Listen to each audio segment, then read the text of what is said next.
Hello and welcome to, I guess, episode 1.5 of the Underhive Lorekeepers podcast. As always, I am Spamuel, and to my right, my magnificent man, Nathan. Magnificent. I like it. Oh, yes, Samuel. I thought I was going to get something derogatory this week, but no. You've got a pretty name. Every now and then I like to shock the audience by giving you a compliment. Don't worry, I will insult you by the end of this show. Oh, please do. I want to keep regularity up. And this episode here is a little bit outside of what we were originally planning because it does sit outside of our sort of expected production schedule, primarily because we are looking at the new rules compendium there. Now, the vast majority of this book is 100%, as you'd expect, rules, gameplay, that sort of thing there. We're not about it. Rules get in the way of a storyline. I choose not to learn the rules of Necromunda. That way I always win. But that's exactly how it works, Sam. I got to roll the dice, so therefore I had a winning day. Good on you, little Timmy. Hey, little Timmy Helmore lives in all of us. But in regards to this book, we also have like 49 pages of absolute lore gold, and that's before we get to things like the artwork and just some of those quotes that get thrown in there. So we've come up with just this quick episode rundown of what we want to be saying to new players who have picked up this book or are thinking about picking up this book, and whether or not they're going to get just more than those rules. Yeah, 100%. Like, we just want to cover off a few of the things that we've sort of picked out throughout the week of reading, and just things that, like, as I said, for the newer players, you're just like, that's pretty cool. For the older Necromunda players, there's probably stuff you already know, but they're exciting points for me because, as I've mentioned several times, I'm a little bit ignorant on some of the Necromunda lore. So when I read this, I'm like, that's mad. That's absolutely wicked. So I'm looking forward to sort of delving into this just a little bit, and I guess we're not going to go too expansive because a lot of that information will be coming into a later episode, I assume. 100%. In fact, a lot of the lore going into this is almost word for word this stuff we cover in not only the episode 1, but also episode 2 coming out, I believe, in about a week. That brief 10,000 year history of Necromunda. But jumping straight into this one here, when you open this book and you get past, your table of contents and those awesome little breakdowns and sort of in-world sort of emails, I guess they are, sort of communiques, I guess.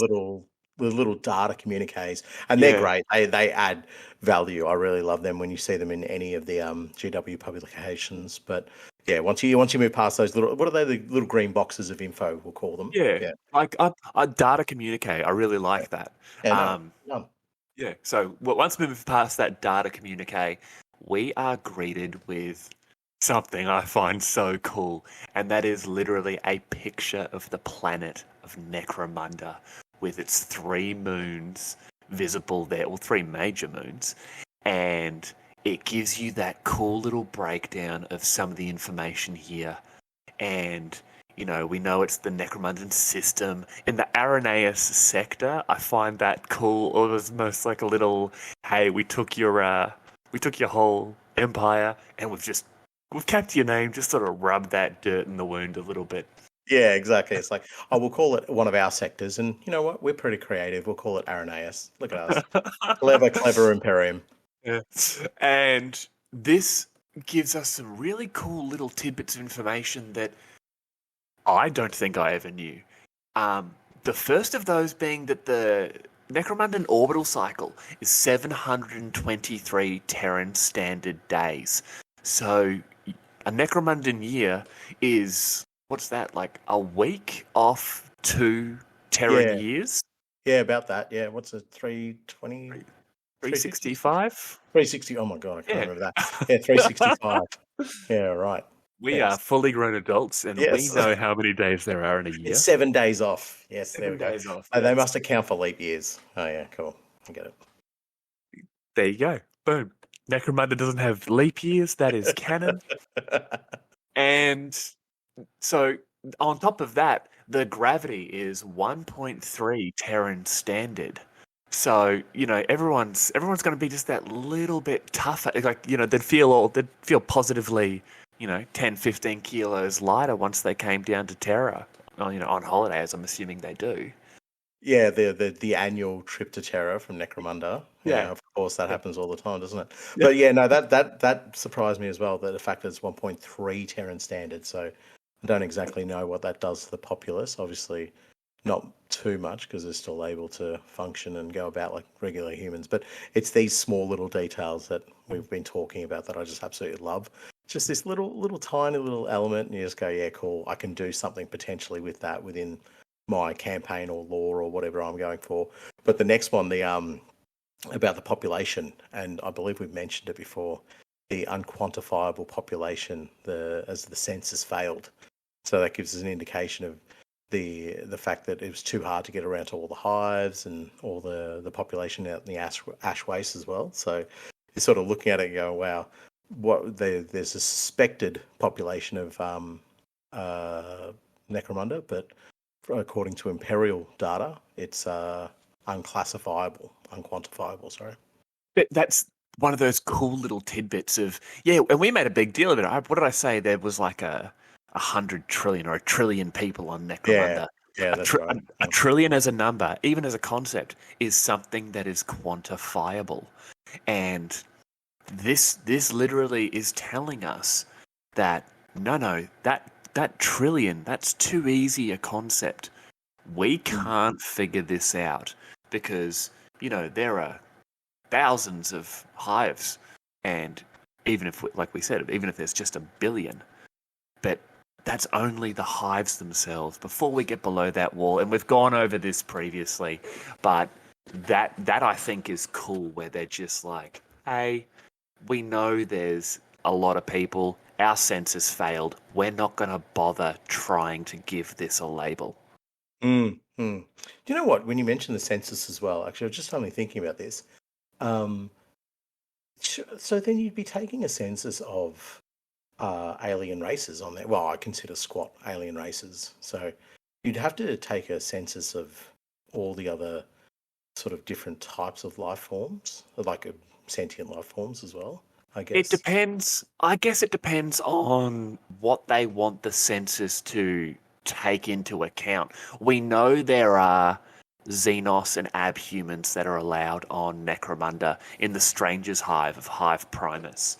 We know that there are going to be other races and other abhumans getting on there in different ways, whether that is through legal or illegal immigration, transit, rogue traders, that sort of thing there.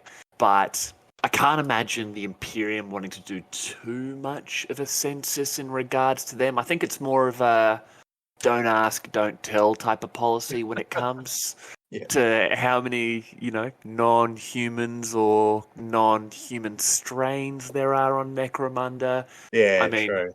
I know we get a couple of abhuman bounty hunters and hangers-on and that sort of thing. We know, like you said before, we know the squats are there, but it's not something that's been sort of ventured into too much right now with N17.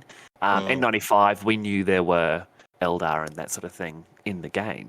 But in regards to this new version, I think that's still an aspect that can be explored later on. Yeah, if they choose to go that route. Yeah, I think we're thinking about it as we're discussing right now. It's sort of the Imperium wouldn't be looking at the census as a way to garner exactly the population breakdown. They'd be looking at it as, what kind of tithe do we need to put on you based on the population you have? Yeah. So anyway, we can get stuck into a very, very small part of the Necromunda lore, which is about exactly what does the census look like in the Imperium and how does that look like on Necromunda. So let's move on. Yeah. We've been talking for 36 minutes. We are currently 2 pages into the book. Yeah. Now, if we skip forward through the rest of sort of this first couple of pages, there's a lot of stuff here in regards to the Imperium. And the reality is you probably all know this sort of stuff already, and you know what the Imperium is. How apparently we are the good guys in 40k. I'm not a fan of that, apparently, by the way. We're the good guys. They're the good guys. Thank you. It talks about hive worlds, and I don't want to jump too much into this, but on page 7, we have this beautiful view of a hive and the spoil surrounding it.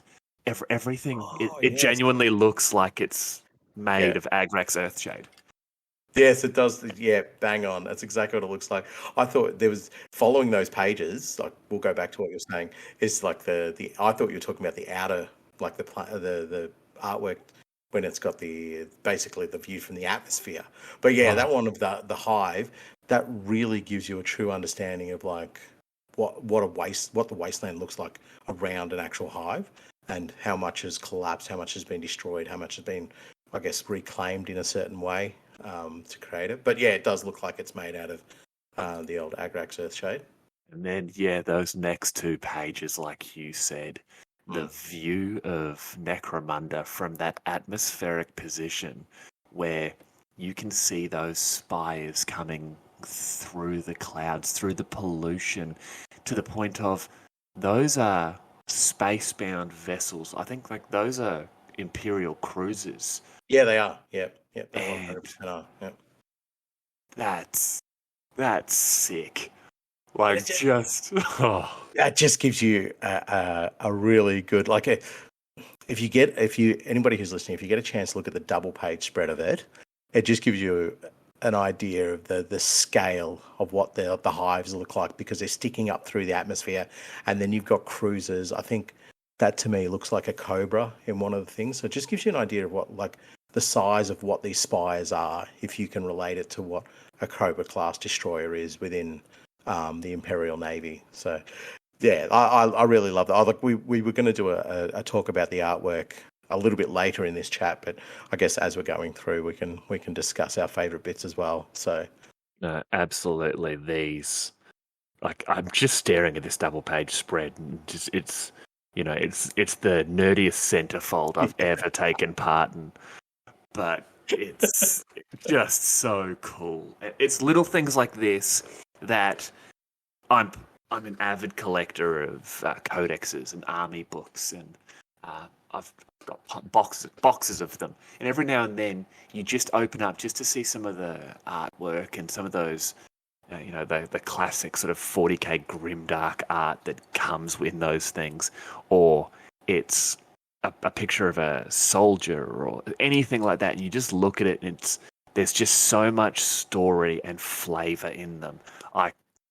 It's just awesome. I'm going to be using that word so many times through this episode. It's awesome. But we can't get caught up on clouds and cobras, because there's something that you loved on that next page. Yeah, no, brilliant. It was the picture of Gerontius Helmore with his little mate Rex, and I was just absolutely drawn to this because it's a true imagery of grim dark in my opinion, in that you look at the way that Gerontius is regaled up and so forth, and then you have this little creature sitting on his shoulder. There is one thing I did notice about that artwork I didn't mention to you earlier. The Imperial Eagle on his chest has actually got the Necromundan skull on it as well. It's not just the pure Imperial wow! Eagle. How cool is that? Yeah, absolutely. I've looked at this picture 100 times in the last week and have not noticed that until right now. Yeah, I was looking at it probably a couple of hours ago, and I'm just like, that's not the proper Imperial Eagle. And then I'm like, oh, that's the Necromunda. It's got like the little spider legs to represent Necromunda. I'm like, well done, GW, whichever artist did that one. That is an absolute banger. I really love that imagery that you see in that picture, but it's sort of done as a portrait that you would see within a parliament building or something along those lines. Like, I guess with the American presidents do it, they get when they're put into office, they get a portrait done up, and it's kind of got that same vibe about it. And there was something you were mentioning about this bit of artwork, is it's like one of the first times we get to see Gerontius in, I guess, his young state. Is that what it is? Yeah. Okay. a lot of the imagery I've seen of Gerontius has always been that very John Blanche style, where he looks quite old. Like he looks very weathered, because we don't know where in his life these portraits are being done, or these images, sort of these pic captures and that are coming from.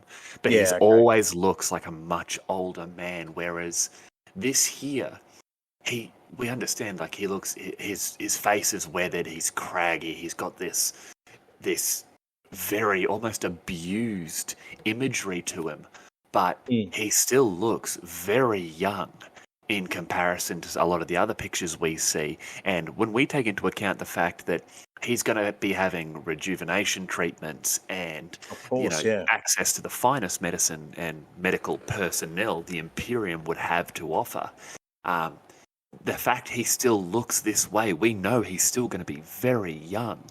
And then watching Rex over his shoulder staring down at him, Caryatids. That was my next thing I was going to talk about, caryatids. So caryatids is something that I've only just sort of explored a little bit into. And I like them because it shows a real native aspect. From what I've read, it's a very small snippet of information, is that they're obviously a native element of Necromunda, whether they be, I don't know, a native creature or something that was introduced, but they are, in the current world of Necromunda, considered a native. And it sort of gives Necromunda that point of difference. You know, like the Cadians have their purple eyes, and the Necromundans have their caryatids. But that there is Rex. That's his current caryatid.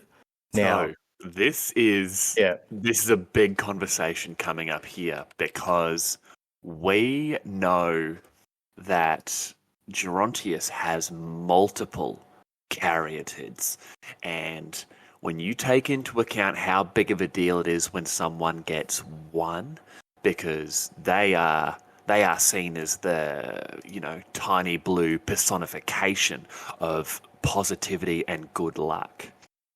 And they're effectively like a familiar that when one of these latches onto someone, they are good fortune, they are good luck, they are positive omens for those people. Now, Gerontius has multiple caryatids attached to him. Not only Rex that we see in the picture here, but also Blinky, who we see through a couple of the, quite specifically, the Cal Jericho book, Sinner's Bounty, he has a little role in. And something I love about this novel, if you haven't read the Cal Jericho series or Sinner's Bounty, please do. It's fantastic. But Helmore's children openly believe that he loves Blinky more than he loves them. Yeah, right. I actually think it's true, because Blinky has more servants than his children do. Oh, right. And, yeah, Blinky literally has all of these, like, personal butlers and personal assistants looking after him, and so he's bottled upon. Okay. He's bottled upon more than his children. I just think it's fantastic. Does this mean that a caryatid communicates with well, obviously it communicates in some way, shape, or form? Is it psychic? Does it use like language? I don't know. Yeah, we honestly don't know a lot about them in that regards. And inevitably when we do an episode on the sort of flora and fauna and creatures and little things like that of Necromunda, I have several theories on caryatids that I want to throw out into the universe, and hopefully one of them sticks. But in regards to canon and becomes canon, much like I believe the existence of Timmy Helmore, which I don't think we've actually released. No, we haven't released. But it doesn't matter. Like when you hear Timmy Helmore, you'll understand. Don't worry, you'll understand, exactly. folks. Yeah. Yeah, go. Sorry, we're sidetracking ourselves. Yeah. But no, that's exactly it. And I have theories on caryatids through if different things that are said or done in a lot of the novels and that sort of thing there, some of the rule books where I feel that it's pretty accurate where I'm going with it. But yeah, we'll touch on those when we do those episodes. Yeah, no, that's cool. We probably should move on. As I said, we've got carried away into what is it? The census and the smallest little blue creature on Necromunda and going down a rabbit hole, or if you were a caryatid hole. Oh Jesus, yeah. No, Yep. it's a caryatid hole. It's caryatid hole. Caryatids live in holes. That's now canon. Canon. Take that, Mr. GW. So I guess the next thing that I want to talk about is, and this is where the book means a great deal to me as a player who's hunting for lore and information. We go into the major hives and the landmarks. So we've mentioned a few of them in the previous pod, and we'll be mentioning them more in the second part. So it just goes into the landmarks of Hive Primus, Secundus, Hive Secundus, Hive Mortis, and Gothrel's Needle, Hive Temenos, Hive Acropolis, which is, I don't know, is that the Grecian hive? I'm not too sure. Yeah, lots of columns and stone lions. Yeah, right. There's a couple of guys named Hercules walking around, and you get yourself a Ripper Suvalaki there made out of rat meat. Yep. Your rat meat souva. I have 100% have had one of those here in Melbourne. Guaranteed. I reckon. So for me, the Acropolis Hive, that's where everybody goes to at like 1 a.m. in the morning, just to be like, oh, where am I going, bro? Just get me home. I've got to get back to Primus. Oh, I'm going to grab one of these rat suvas. Yeah, nah, sick, bro. And just garlic sauce everywhere. Garlic sauce everywhere. Quinspris Hire, which I'll get back to Quinspris, the skull, and finally the major landmark, which we will talk about in the next episode, is the Eye of Selene. But what I liked about all this, when you mention it mentions in the book, sorry, is that Trazior. You pronounce that Trazior? I'd say Trazio. Oh, that's wrong. So Trazior and Quinspris Cluster. They're actually, so Trazior is known as the three sisters in the local Necromundian dialect. And then Quinspris means five spires in the local Necromundian dialect. So for me, what I pulled out of all that talking about the hives is that they have their own dialect. They've got, almost like a secondary language going on. I would love to see that explored upon just a little bit more. There are a couple of little Apocrypha Necromundas that actually talk about the dialects within the house gangs and the sort of clan houses themselves. Each clan house does have their own sort of inner language. And, that depending on who you ask, even though it's an official GW release, certain people have issue with some of them. Not throwing any shade on Chris Eden from the Some City Radio podcast. I did really annoy him by using some of the Van Saar words in a letter I sent in, and I still hang a little bit of shit on him for it. So yeah, but I see. I didn't know that until I read this book, that there is their own dialect in there, because it's like I'm still learning my way through a lot of this. I reckon that's awesome. Like, I don't know. I would love to see that blown up just a little bit more, and where you get to see. I think it's a Tau within their army book. You get to see what their language looks like, and I know it's dialect, so it's to be a dialect of High Gothic or something along those lines. But I don't know. It's just it adds another flavour, and because your gang is this small cluster of miniatures on the table, you're not talking about a vast army. You want each one of those to be just a little pocket of flavour. Each character, each model is packed full of flavour. So even adding something as their particular house words to a banner, or to, if you're skilled enough, paint it onto a backpack or something like that. I reckon that'd be absolutely sick. Like, yeah. Anyway, go ahead. I 100% agree with you. It's those little things that you get to see in these publications. You just sort of like, it adds a tiny little layer that might be a throwaway line, but you build an entire idea up from it. Yeah. Exactly. And that's what a lot of our discussions, I guess, are, is that we read one little thing and we're like, oh, mate, imagine running a particular mission or a particular campaign or a particular gang based off this half a sentence or something where you're just like, I'm just going to extract what I want and what I need out of that to get the idea brain flowing and come up with something really cool. And I did mention earlier that we're talking a lot about the artwork, but that brings us into our next big discussion point in here is the Western Hemisphere map. Now, from my understanding, that this map hasn't been seen before. Is this a new map for Necromunda? There was a map released a little while ago through GW, and that thing sold out faster than a rat meets souva on a Saturday night. And we get this version here of the Western Hemisphere of Necromunda in the new rulebook. And by the Four-Armed Emperor, this thing is beautiful. Just everything you have available here, these tiny little just points of interest, and the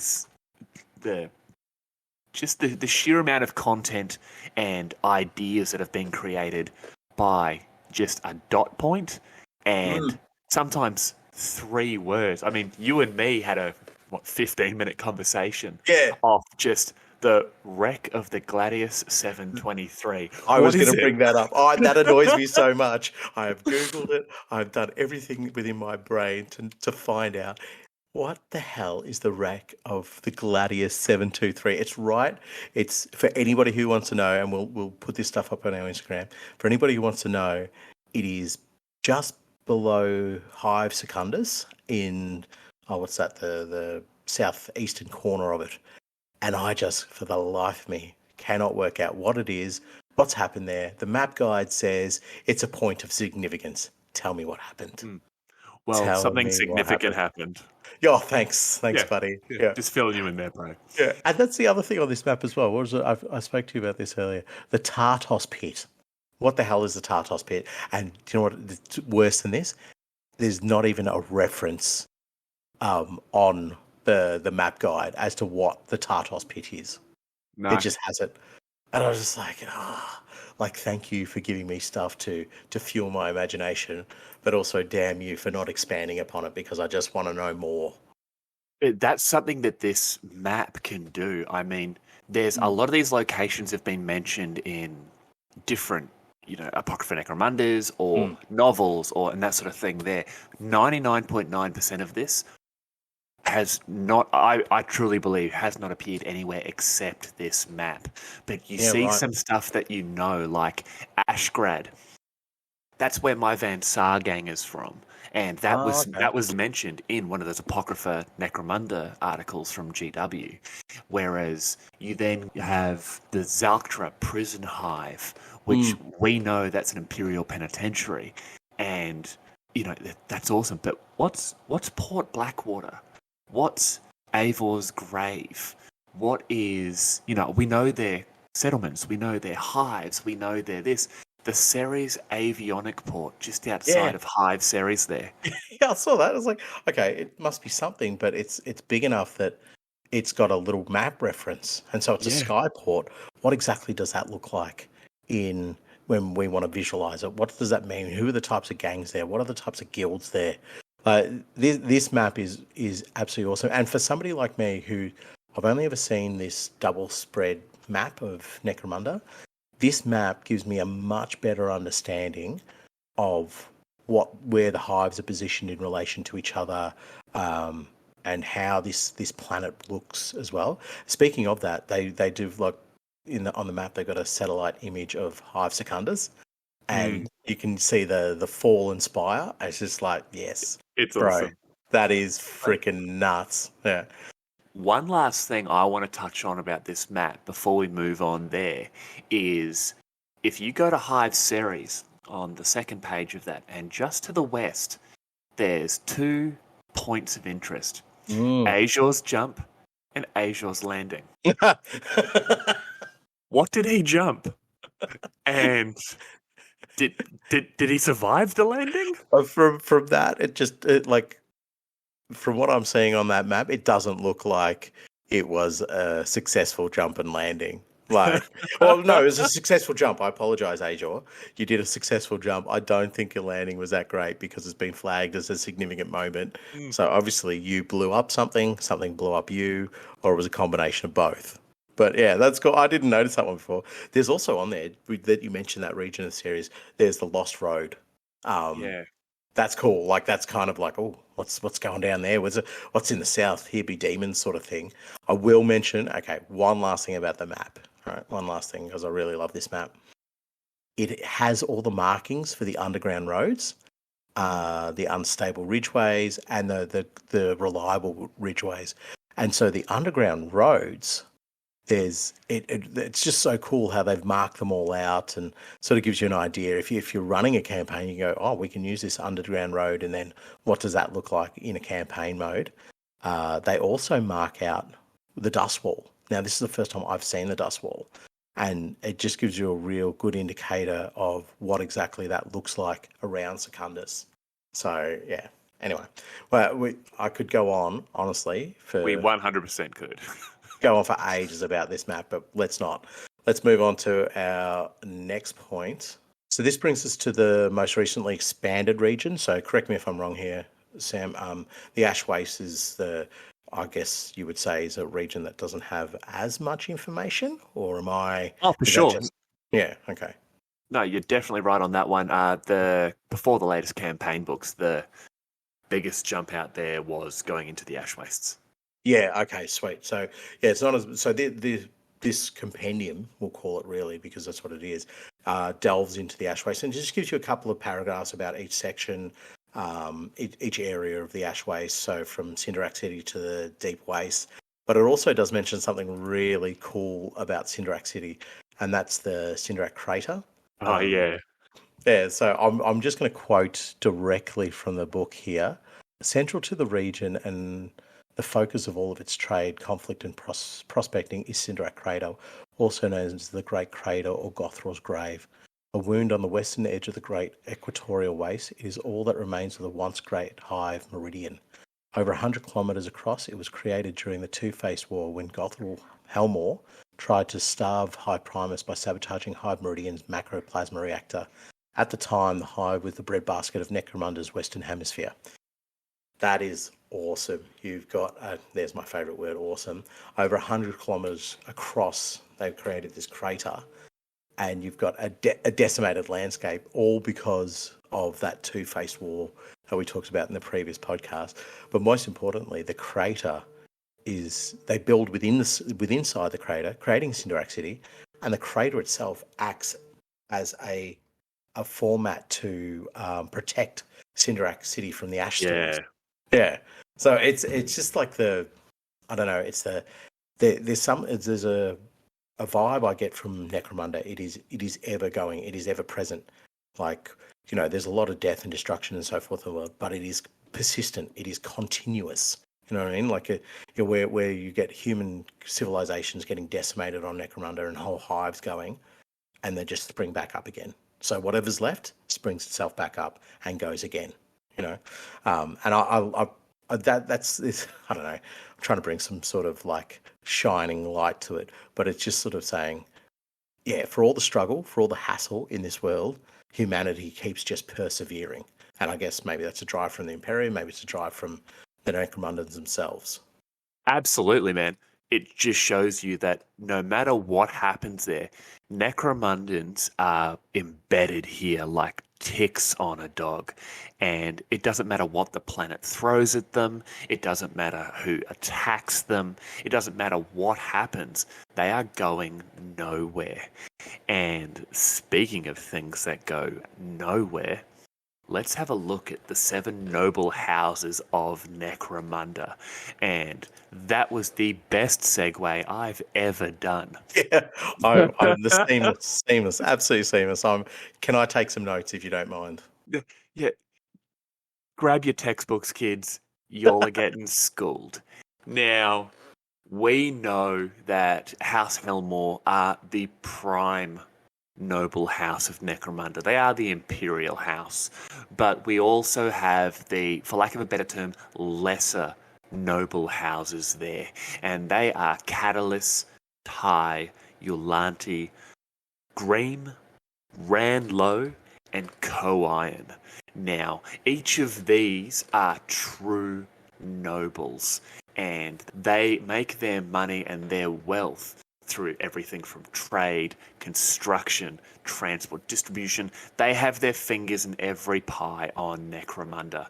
In fact, when you have enough money and you're a part of the Necromunda nobility, you just aren't on Necromunda anymore.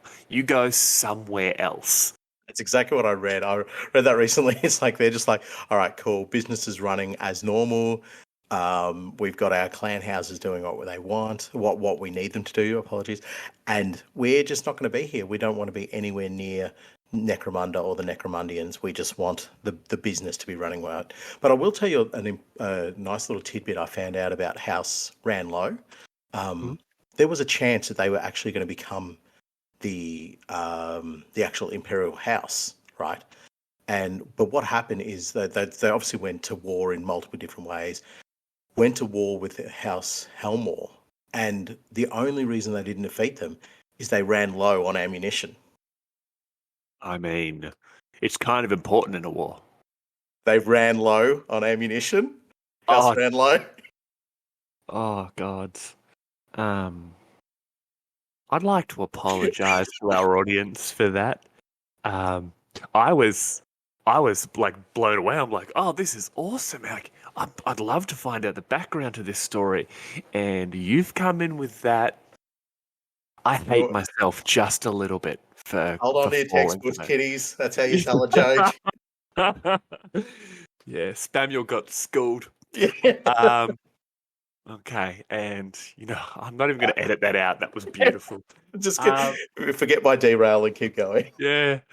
Now, below the noble houses is everyone, but that tiny little rung that sort of keeps the noble houses perched up is the clan houses. These are the houses we know best, and they are the gangs we play. They are our boots on the ground when it comes to Necromunda. And we know there are 6 current clan houses. There have been many more. There will be many more after that. But these are the 6 that exist right now. And they are Escher, Vansar, Delac, Cawdor, Orlok, and Goliath. And give the current campaign books, we know there's also the Lost House of Aranthis. And we know they once ruled Necromunda, but what position they're in at the moment, we don't know until that next book comes out, so we won't touch on that yet. So there's actually going to be info about Aranthis in the next book? Like, is that something that GW has set in stone? Like, we are going to be exploring that? It's what we believe. We know House Aranthis are there. They are, not wanting to spoil anything for people who haven't read those campaign books necessarily, but they've been out for a while. Come on, kids. And there is a lot about Aranthis. Aranthis is back. Right. That's cool. In the form of giant robot man, but that's neither here nor there. Yeah, rightio. Yeah. That's mad. That's sick. I really need to bring you those books so you can read them. Yeah, please do. Yeah. Also, just with the clan houses as well, something I didn't know, the absolute catalogue of information I don't know, I'll just add this to it, is that there's many small houses as well. So you've got your six main, and your 6 main, especially in Hive Primus, don't sort of have that much conflict with each other up at the upper echelons. It's all about maintaining the status quo, maintaining business. Yeah. It's at the gang level that they'll clash and so forth. But then all the smaller houses as well that you have, so other small clan houses that will they'll never usurp any of the big ones because the big ones hold on to their power for a particular reason and with particular strength. But it was just, it was something fascinating. I found that there's more than just the houses we mentioned. And then in certain hives, it's the gang warfare on the lower levels is what we manifest in our games, but up on the upper echelons of it, Escher, Tsar, Delacroix are all working together, you know? Well, that's the thing. We can talk about how these smaller houses are never going to do anything. Tell that to House Orland when they were dealing with those upstart Orlocks. That is true, actually. Yeah, very And true. Yeah. that's something that's awesome. We have no idea what's going to happen. And we can turn around and say, no, I'm House Timmy. And, Yeah, sure. I'm House Timmy. And in this particular hive we're existing in, we hold a decent market share of production. There may be all of the main clan houses aren't present in this particular hive, which we know every hive has a different mix of what clans are actually there. Yeah, I read that too. That was really cool. It's like some hives you'll have you might have an equilibrium and it's sort of like a sort of a semi-persistent conflict, but some hives it's one clan house is particularly dominant, and so everything that happens they're allowing to happen, and they're like, we can tolerate this. But if you had a clan Escher modeled together with a few of the smaller houses to create their own house, you know what I mean? So they sort of abandon their way of clan Escher because they're not supported within a particular hive. Would they then become something that is not part of the Big Six? Absolutely. I mean, it comes down to necessity. Yeah, right. Yeah, so I guess we'll soldier on because we could. This is like, I guess, a big talking point, talking about the clans and talking about the breakdowns of them, and obviously we're gonna be touching on that in the not too distant future. So soldiering on, we've talked about Heranthus, but this is something that I know nothing about, and I was really fortunate to be able to read it in this book and got lots of good information about it. Is the guilders or the guild, buddy, the merchant guilds, and I was just like blown away by the way they describe them. Is that they talk about that these are the fabric that hold the houses and the clans together. So when one clan may not be talking to another clan, it's the guilders who will help facilitate negotiations if required and so forth. But they're also nomadic, so they're not necessarily fixed in one place. And from my understanding, correct me if I'm wrong here, is they're not actually allowed to own territory. They're only allowed to function within the territory. And then within Primus, though, you have some fairly big guilds. But am I right in saying that they're not allowed to own territory, or am I running us down a different incorrect path? It's mentioned that way in a couple of different places. There is mention that they have particular territories, for example, where there's warehousing and storage and that sort of thing there. And that seems to be fine. But the ownership of land in particular is what I believe they're not really allowed to do. Some of the older novels do mention of guilders establishing permanent settlements within domes, basically just to sort of run their mini empires.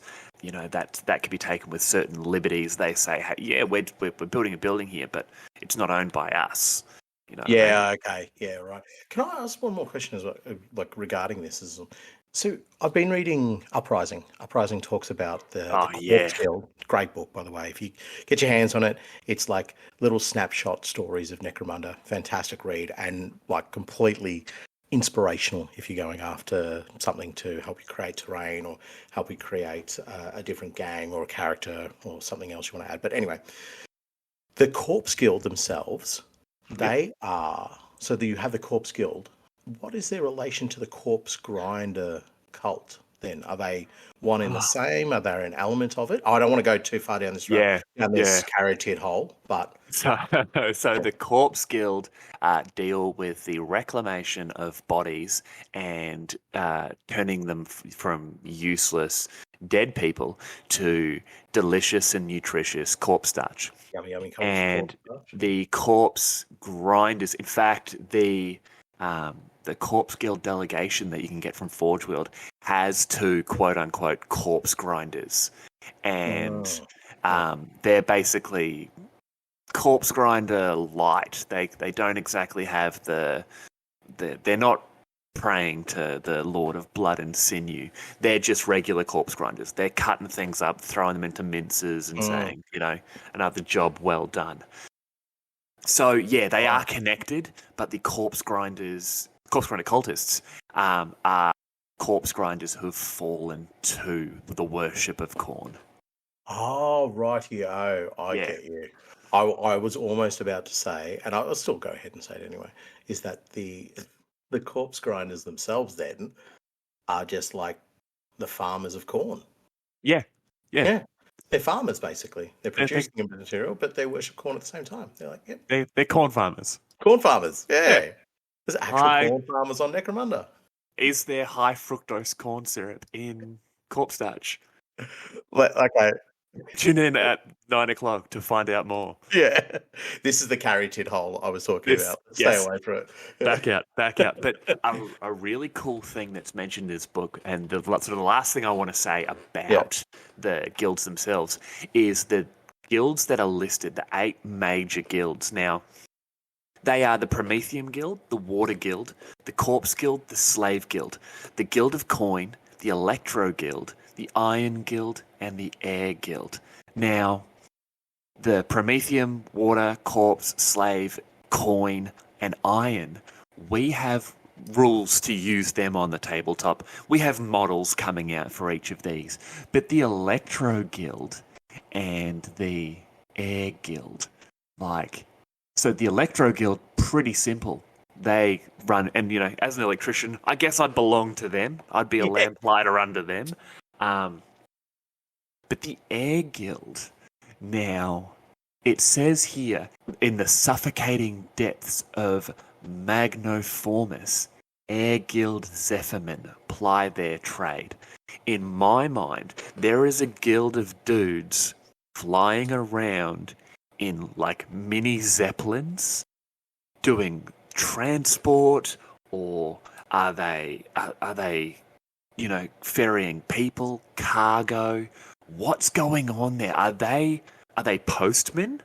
This is insane. I'd love to know more about that. Yeah, it sounds like they are the transport company of Necromunda. They're the ones taking where things can't go through the tunnels.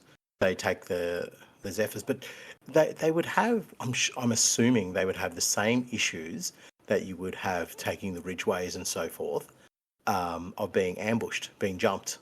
Yeah.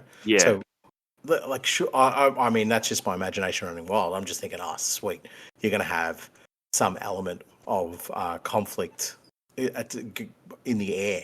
But not necessarily in a game sense, but more of a, just from the lore side of it. What would that look like? Who's in the sky? Who are the ash wasters out in the sky? I guess, for use of a better term. Yeah. Do you know? I didn't know any information about the Air Guild, and I thought it had something to do with maintaining the airflow in Necromunda. So because it's something we didn't mention earlier about Cinderak, and the ash wastes, that there is actually. Oh, I've lost my note. The needles. The needles. That's the one. Yeah. So the needles, and the needles are old squat technology, and the Mechanicum maintain them to maintain the CO2 in Necromunda. Yeah. Which is just so Necromunda is basically for functionally speaking, is dead without those towers.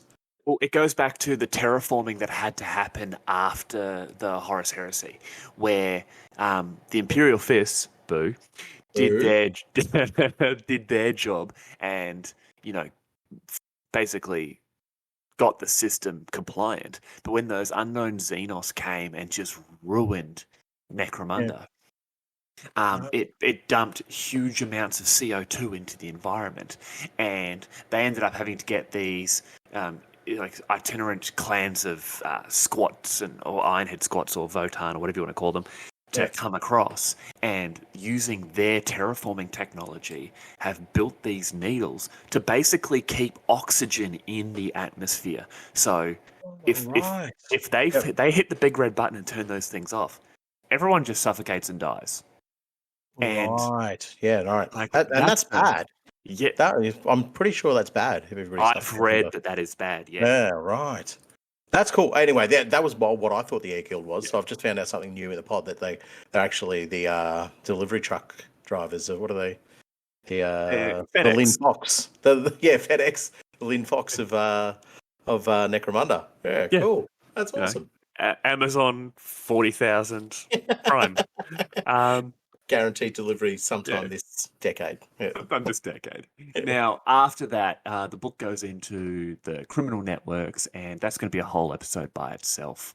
It talks about it talks about outcasts, outlanders, and cults, ash waste nomads, ironhead squat prospectors. Once again, all of these are going to have their own episodes, and we don't want to sort of bog everyone down with talking about them now, just to reiterate that information later on. But one thing that this book has above everything else through the rest of the book, because everything sort of after this point where we're up to is stuff we're talking about in the 10,000 year history. This book has artwork.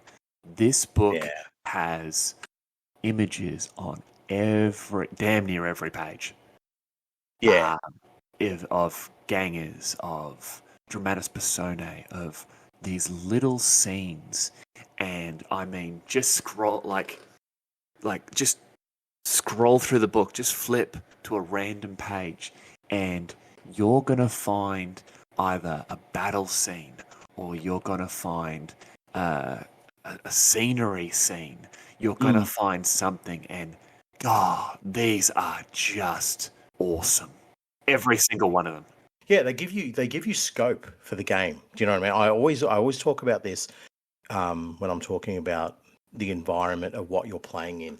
So when you're creating a miniature, making the base and making the tabletop is what helps it have immersion, and that's exactly what this artwork does as well. It really immerses you into what the world of Necromunda would look like, or what, like, I mean, for use of a better term, feel like. But those little runners that you're talking about at the bottom of the page, where it's a little battle scene or something, if you have the opportunity to just don't read a single word in this book, treat it like a picture book, flip through and just have a look through, and we will have on our Instagram some of the artwork that we're talking about. So please feel free to jump on there and just have a look, and maybe even show us your favorite piece.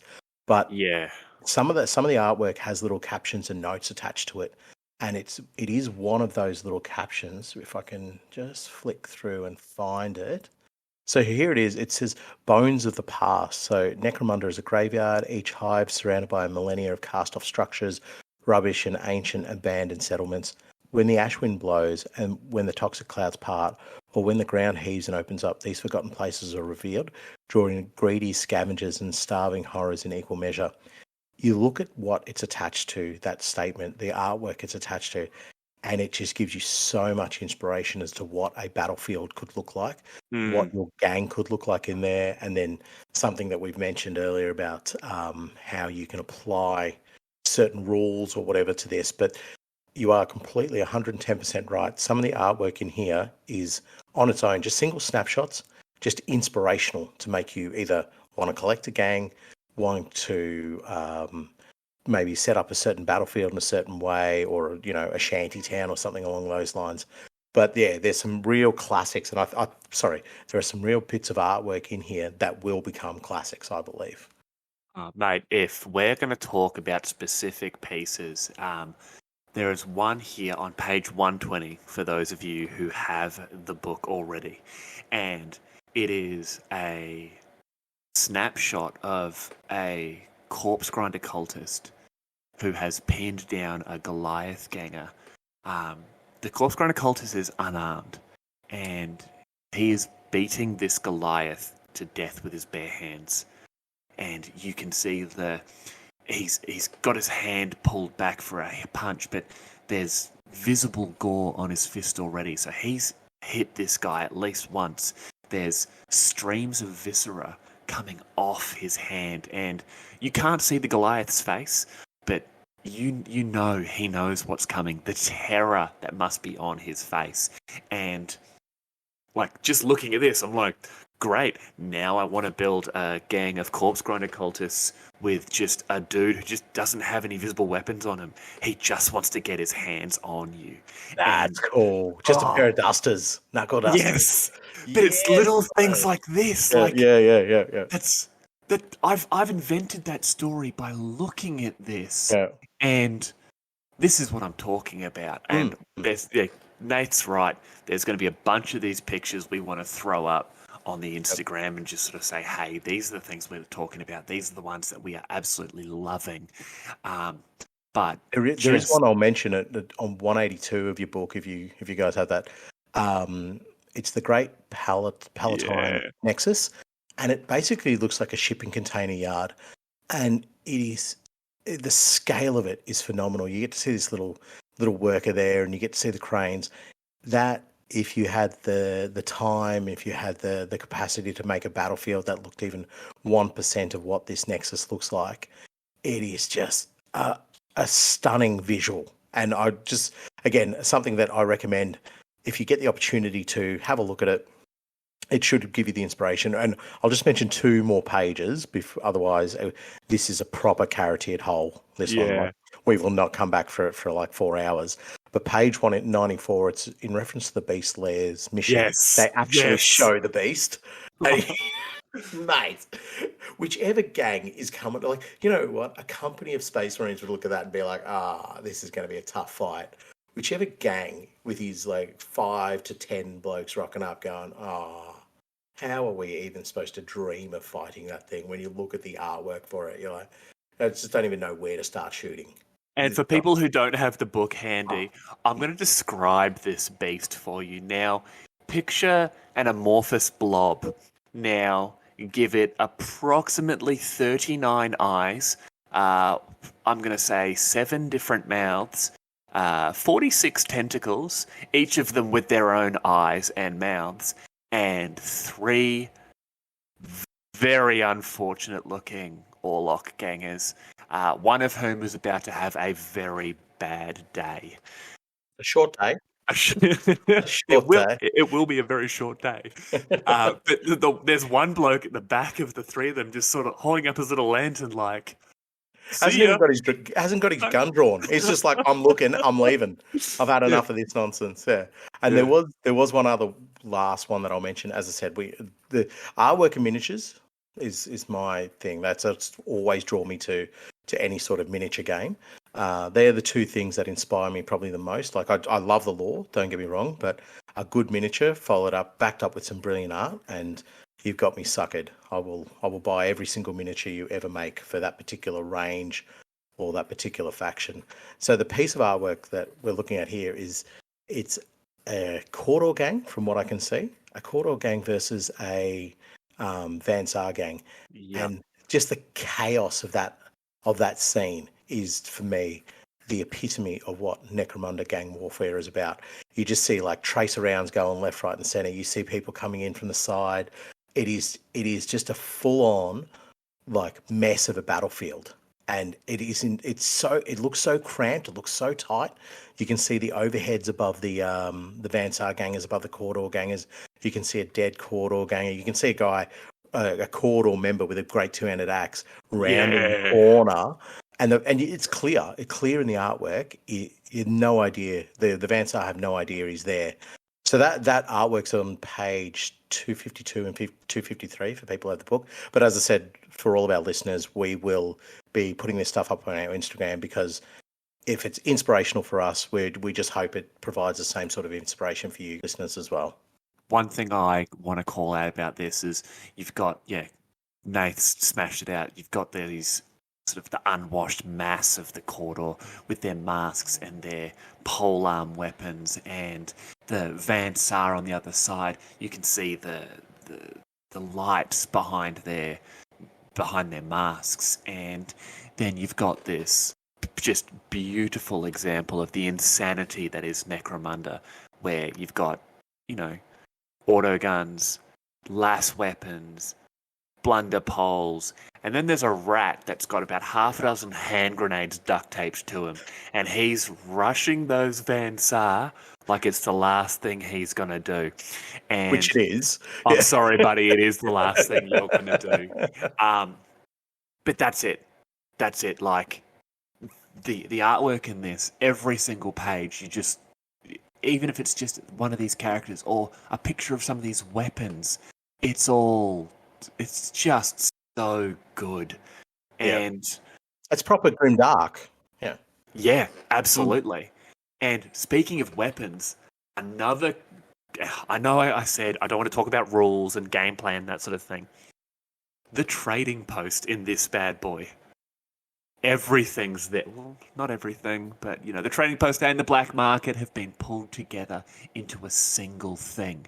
And having all of that information handy is great because it gives you a breakdown of, there is actual information as to what a lot of these things are. I mean, we can talk about everything from a blade of overlays or displacer fields or, the cortex cogitators.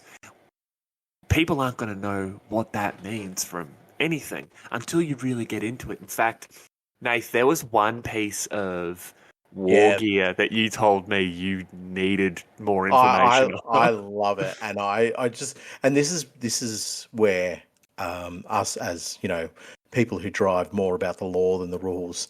This is something that you can still draw out, like you're reading your weapons and you're finding out what it does in a game, but then it just gives you this extra little element where it's talking about the Archaeotech carapace. Yes. And the Archaeotech carapace is absolutely sick. In the game terms, works really well, and it's this rare elite piece of technology, blah, blah, blah.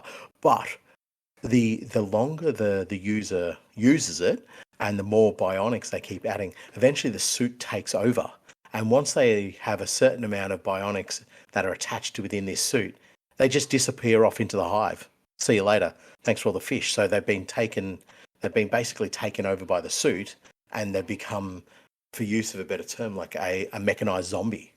And the suit's now guiding pretty much how they operate and where they go. And when I read that, I was just like, that is awesome. What a brilliant piece of technology to have within the game. It gives you all these benefits and so forth. But more importantly, it can turn your super, super cool leader or champion, whatever you might have, into just a mechanized zombie. Yeah, and we've talked about different things you can do with this, and the idea of you have this guy that ends up leaving your gang because he or she's had this Archaeocarapace slapped on them and they've kept getting injured, and it just keeps taking over more and more until their consciousness is gone and they leave. Now imagine 3 or 4 games later in the campaign where, this Archaeocarapace robo-warrior, something in their mind clicks and they come back and they're like, no, my former gang did this to me. I want revenge. Now imagine having like a mechanic in the game that you could roll that your opponent can have this former gang member of yours as a hired gun for that game, where they're coming after you. And I mean, once again, I hate the fact I'm talking about rules and gameplay and that sort of thing, but the concept of bringing that throwback character back in as like an NPC hostile, that's just so cool. Yeah, but then like you could, and again, we're not going to go down the rules pathway, but you could have Caryatid hole. We're not going to go down the Caryatid hole of rules, but you could have them like going, like they have to go after the leader, the current leader of the warband, and they ignore all their stealth unless they're shot at or something like that. And it just puts this fear and pressure that you don't normally get out of a game, where it's just like you've basically got a for use of a better term, a Terminator hunting after your gang leader. Then you're like, oh my god, do I hang around? Do I bottle early? Do I try and do my mission, or do I try and kill this thing? Like that's your next option. Yeah, I imagine you kill it, the suit pulls all the bionics back, and it's the Archaeocarapace by itself again. So you've literally got it. You could be like, ooh. Billy hurt his leg this game. Slap the carapace on him. I'm sure he can take control of it better than the last guy. He was weak. It's it's the eternal user, not the actual suit. Yeah. Looking at the next point, we have a really cool part of the book, and obviously, guys, we've been talking a little bit about like how things work in game turns and so forth. But the campaign variants that you can do are absolutely fantastic. You have the opportunity to run the campaign in different ways, and I've only ever played a standard version of a campaign. I've never done more than that. So to have all these variations just is, I think, is brilliant. To have them all in the same spot as well is a lot more user friendly. The one campaign that really stuck out for me though, and I don't know if it's an older thing or if it's something new to this book, is the Iron Man campaign that you can run, where you basically get 3,000 points for your gang, 3,000 credits. Sorry, 3,000 credits for your gang, and then you can't resupply. You can't get more juves. You can't do depending on who's arbitrating the game, you can't get more weapons and so forth. But that beside all that, the story you can come up with for this, and I've been thinking about it, is you could have a gang trying to escape Hive Secundus as the Gene Stealer cults are taking over. So before the dust wall goes up, when it is just gone absolutely bonkers in there, this gang's like, all right, whatever we've got, pack it up, let's roll. And so you end up having a 3,000 point gang, and that's everything. They've taken everything, the kitchen sink, the whole lot, and they are just trying to get out of the hive. And you could play a campaign that is not really about like how successful you become and how popular, or how dangerous your gang becomes. It's all about, did you get out? Who got out? Do you know what I mean? Yeah. And then if you want to go a bit further, your next gang you create, that leader is a survivor or one of the juves from that gang that managed to survive and get out. Oh, that is sick. Imagine the story you could build from that. Yeah. That's exactly what I was looking at. I was like, mate, you could just have this real bunch of hard nuts. Imagine if you had a gang. So you got 3,000 credits. Let's assume you have 15 members or something like that. And it finally gets 3,000 credits. That gets me 9 Venser. 9 Venser. So imagine just having 3 left at the end of the whole campaign, because there's been no resupply. You've had guys die. You've got guys hurt so badly that they've just been put out of commission. Then you've got these 3 absolute hard nuts left, and you're just like, well, my next gang has to have at least one of these in them. You know what I mean? Yeah. And it's you're paying homage to that previous game. You're also paying homage to that previous campaign. So that was something I picked up in the book. I was like, oh, mate, I want to do one of these Iron Man games. And there's other ones there. There's some really cool other methodologies of playing the game. But for me, it was the Iron Man. Just again, I love the idea of the pressure and the fear on the battlefield coming to fruition. And by having that, you'd be like, mate, I could stick around and fight. But if little Gary, you can have Timmy old Gary. Yeah, little Gary die. If little Gary gets really badly hurt or captured, there's no getting him back. There's no oh well, he died, I'll just replace him with a juve and build him up and whatever the case might be. No. That's it. Pack it up. All that gear, all that time, all spent, and so it really begins to weigh up your desire to achieve a mission or your desire to keep these particular gangers alive. Okay, so we're going to have to, after Arcramunda, we were going to then have to take a random character of ours and turn them into the leader of a gang for a campaign afterwards. Done. That's an awesome idea. Done. Love it. Dunsky. Yeah, they're the survivors of Arcramunda. Yes. Or the survivor. Yeah. And I think I believe that's covered off everything we were going to talk about. Oh no, there was one last thing that I found really inspiring within the book as well, is the optional special rules. And again, I'm not a massive purveyor of the rules, so Sam, correct me if I'm wrong here. I haven't seen these optional special rules appear anywhere else, so I'm assuming it's something new for this book. No, once again, these are new for the book there. Yeah, right, cool. From my understanding anyway. I may be wrong. Yeah, well, again, guys, we're not here for the rules. We're here for the law. So do forgive us if we do get the rules or like the repeating of rules stuffed up a little bit. Please feel free to send your complaints to Underhive Lorekeepers at gmail.com. Just attention them to Nathan. I will not be paying attention to the complaints, only the compliments and actually, no, also the complaints. Yeah, no, please do, because there's a lot about you. They really are. So the optional special rules, I'm not going to highlight it too much, but it talks about the arbiter being able to add these into the game. And one of the rules that stood out for me was the exploding ammunition. So you roll a 1 to hit or whatever the case might be, and there's a chance that the ammunition you've got is a bit dodgy and blows up. And that is exactly what you would expect from weapons in Necromunda, especially like Cawdor weapons or even Goliath weapons or even some of your bounty hunters and so forth. People like they're using whatever they can. They may not necessarily have the best tech. And I was thinking you could use that rule, even if it's for just only one side of the battlefield. So that gang or player would have like maybe better access to the black market, not the black market. What do we call it now? The marketplace now. Better access to the marketplace in the previous game. But then when they actually make it to the field, you're like, well, you've got exploding ammunition because you bought the cheap stuff. So see, and that's the thing. Like, I get it. We don't want to talk about rules and that, but you can take these little pieces of lore or little ideas and that, and just change the entirety of the campaign or the games you're playing, however you want to make it, more yours, which is exactly what this whole thing is about. Turning everything into something that is yours, whether it is a house gang or a campaign or just a dramatis personae or a hired gun that you just make of your own. It's the template for everything is there, especially in this book. It's all there for you.